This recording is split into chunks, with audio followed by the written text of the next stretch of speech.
सालों पहले पीतल नगर में किशन नाम का एक किसान रहता था। वह गांव के एक जमींदार के खेत पर काम करके किसी तरह अपना घर चला रहा था। पहले किशन के भी खेत थे, लेकिन उसके पिता के बीमार होने के कारण उसे अपने सारे खेत बेचने पड़े। मजदूरी में मिलने वाले पैसों से पिता का इलाज कराना और घर का खर्च चलाना मुश्किल हो रहा था। वो हर दिन सोचता कि कैसे घर की स्थिति को बेहतर किया जाए। आज भी इसी सोच के साथ किशन सुबह सुबह जमींदार के खेत पर काम करने के लिए निकला। खुदाई करते समय उसकी कुदाल किसी धातु से टकराई और तेज आवाज हुई। किशन के मन में हुआ कि आखिर ऐसा क्या है यहाँ। उसने तुरंत उस हिस्से को खोदा तो वहां से एक बड़ा सा पतीला निकला। पतीला देखकर किशन दुखी हो गया।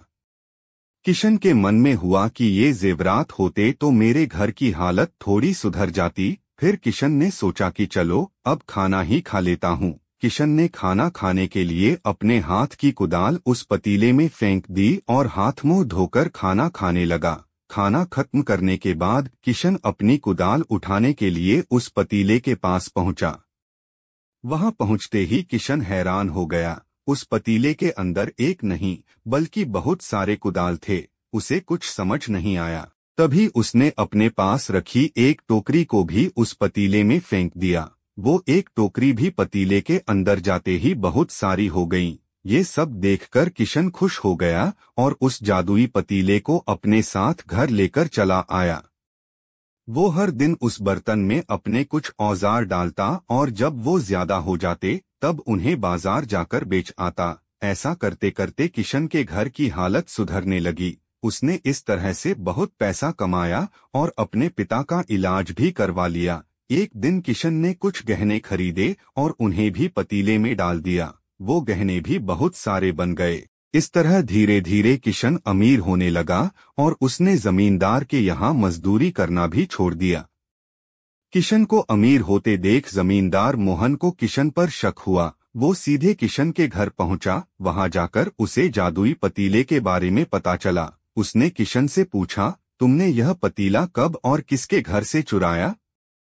डरी हुई आवाज में किशन बोला, साहब, ये पतीला मुझे खेत में खुदाई के समय मिला था। मैंने किसी के घर चोरी नहीं की है।